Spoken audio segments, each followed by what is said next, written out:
আজকে এক হুজুর বলল কবরের পাশে যায়া কোরআন তেলাওয়াত করা যাবে না। এই হুজুরের ভিডিওটি আপনারা শুনেন, তারপরে ইনশাআল্লাহ আমি আপনাদের সম্মুখে তুলে রাখবো। কবরের পাশে দাঁড়িয়ে সূরা ফাতিহা, ইখলাস এবং দুরূদ ইব্রাহিম পড়ে কবরের পাশে দাঁড়িয়ে মুনাজাত করার বিধান কি? এটা ইসলাম কর্তৃক সমর্থিত না। আমাদের দেশে আমরা বেশিরভাগ মানুষ মনে করি যে কবরস্থানে গিয়ে সূরা ফাতিহা পড়তে হয় একবার, সূরা ইখলাস পড়তে হয় 3 বার, আল হাকুমুত তাকাসুর পড়তে হয়, আবার আপনার আয়াতুল কুরসি পড়তে হয়, আরো কি কি আছে। এগুলো সব আমাদের মৌলভী সাহেবদের বানানো আমল। এগুলা মেড ইন মদিনা না, এগুলো 2 নম্বর, মেড ইন চায়না। সেখানে যাই এই সমস্ত দোয়া দুরুদ এটা পড়তে হবে, এই সমস্ত কোনো নিয়ম নাই। এসব নিয়ম বানায় নিলে হুজুরদের সুবিধা, কারণ আপনারা জানবেন না, তখন বলবে পেমেন্ট করেন, আমরা করে দেব। বুঝতে পারছেন? যাই হোক, কবরস্থানে যে কোনো কোরআন তেলাওয়াত করার দরকার, তাহলে কবরের পাশে দাঁড়িয়ে কোনো সূরা কেরাত পড়ার নির্দেশ কোরআন হাদিসে কোথাও। কোরআন হাদিস গবেষণা না করে মানুষকে ফতোয়া দেয়া বেড়ায় কি কবরের পাশে যায় কোরআন তেলাওয়াত করা যাবে না। আমি ওই হুজুরকে বলতে চাই, তাহলে কি কবরের পাশে যায় গান বাজনা করব? তোমরা কোরআন হাদিস গবেষণা না করে মানুষকে গুমরা কেন করো? প্রথমে তোমরা কোরআন হাদিস গবেষণা করো, তারপরে মানুষকে বুঝাও, আর যেটা সত্য ওইটা প্রচার করো। প্রিয় মুসলমান, তাফসিরের কিতাব খুলে দেখেন, তাফসিরে মাজাহারি, সেই কিতাবের মধ্যে 9 নম্বর খণ্ডের মধ্যে 105 নম্বর পৃষ্ঠার মধ্যে ওখানে তোমরা হাদিস খুঁজে পাবা। তাফসিরে রুহুল বায়ান, সেই কিতাব তুমি খুলে দেখো, 9 নম্বর খণ্ডের মধ্যে 281 নম্বর পৃষ্ঠার মধ্যে ওখানে লেখা আছে। বুখারী শরীফের শারা উমদাতুল কারি, সেই কিতাবের মধ্যে 3 নম্বর খণ্ডের মধ্যে 113 নম্বর পৃষ্ঠার মধ্যে তোমরা খুঁজে পাবা। 118 নম্বর পৃষ্ঠার মধ্যে তোমরা খুঁজে পাবা। মিশকাত শরীফের শারা মিরকাতুল মাফাতি, সেই কিতাবের মধ্যে তোমরা খুঁজে পাবা। 1717 নম্বর হাদিসের ব্যাখ্যার মধ্যে আল্লাহর নবী প্যারে আকা সাল্লাল্লাহু তাআলা আলাইহি ওয়াসাল্লাম বলেন, আন আলী ইবনে আবি তালিব রাদিয়াল্লাহু তাআলা আনহু قال মান মাররা আলাল মাকাবির, আল্লাহর নবী বলেন, হযরত আলী রাদিয়াল্লাহু তাআলা আনহু থেকে বর্ণিত, আল্লাহর নবী বলেন, মান মাররা আলাল মাকাবির, যারা কবরের পাশে যারা যাবে, ওয়া ক্বারা কুল হুয়াল্লাহু আহাদ, তারা সূরা ইখলাস পাঠ করবে 11 মাররাতান, 11 বার সূরা ইখলাস তারা পাঠ করবে। সুম্মা ওয়াহাবা আজরাহু লিল আমওয়াত উতিয়া মিনাল আজরি বিআদাদিল আমওয়াত, আল্লাহর নবী বলেন, যে বান্দা সূরা ইখলাস 11 বার পাঠ করে এই কবরবাসীদেরকে দান করে দিবে, আল্লাহর নবী বলেন, যে বান্দা এই আমলটা করলো, ওই তার আমল নামার মধ্যে কতটুকু সওয়াব তাকে দেওয়া হবে।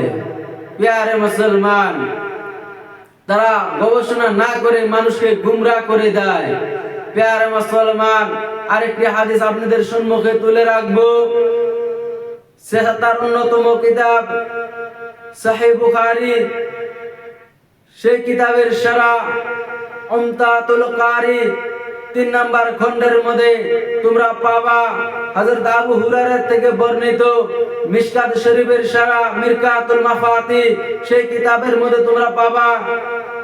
আল্লাহর নবী বলেন, عن أبي هريرة رضي الله تعالى عنه قال قال رسول الله صلى الله تعالى عليه وسلم من دخل المقابر, যারা কবরের পাশে যারা যাবে, সুম্মা কারা ফাতিহাতুল কিতাব, যারা সূরা ফাতিহা যারা পাঠ করবে, ওয়া কুল হুয়াল্লাহু আহাদ, আর যারা সূরা ইখলাস যারা পাঠ করবে, ওয়াল হাকুমুত তাকাসুর, আর যারা সূরা তাকাসুর যারা পাঠ করবে, আল্লাহর নবী বলেন, ইন্নী জাআলতু সাওয়াবা মা করা মিন কালামিকা লি আহলিল মাকাবির মিনাল মুমিনিনা ওয়াল মুমিনাত, আল্লাহর নবী বলেন, যে বান্দা কবরের পাশে যায়া সূরা ফাতিহা, সূরা ইখলাস, সূরা তাকাসুর অন্যান্য আমল যে করবে, সেই কবরবাসী কবরের মধ্যে যে মানুষগুলো যে শুয়ে আছে তাদের জন্য আর ওয়া পাকের জন্য যারা পড়বে, যারা পাঠ করবে, আল্লাহর নবী বলেন ওই বান্দাকে আল্লাহ পাক অতটুকু সওয়াব দিয়ে দেয়। ও মুসলমান, কবর বাসিন্দারা, তাদেরকে সওয়াবের দরকার, তোমরা আমল করে দান করে দাও। কবরবাসীদেরকে, ওই কবরের মধ্যে যে শুতে আছে তাদের জন্য আরওয়া পাকের জন্য তোমরা আমলগুলো করতে পারবা। প্রিয় মুসলমান, আরেকটি হাদিস আপনাদের সম্মুখে তুলে রাখবো। عن أنس رضي الله تعالى عنه قال أن رسول الله صلى الله تعالى عليه وسلم من دخل المقابر, যারা কবরের পাশে যাবে, কবরের পাশে যায় তারা তেলাওয়াত করবে, ওয়াকরা সূরা ইয়াসিন, যারা সূরা ইয়াসিন যারা তেলাওয়াত করবে, খাফফাল্লাহু আনহু ওয়া কানা লাহু বিআদাদি মা ফিহা হাসানাত। আল্লাহর নবী বলেন সূরা ইয়াসিন যারা পাঠ করবে, আল্লাহর নবী বলতেছেন সূরা ইয়াসিন যারা পাঠ করবে, ওই কবরবাসীদেরকে যারা দান করে দিবে, আল্লাহর নবী বলেন ওই বান্দাকে অতটুকু সওয়াব দিয়ে দেওয়া হয়। ও মুসলমান, তার আমলনামার মধ্যে অতটুকু সওয়াব দিয়ে দেওয়া হয়।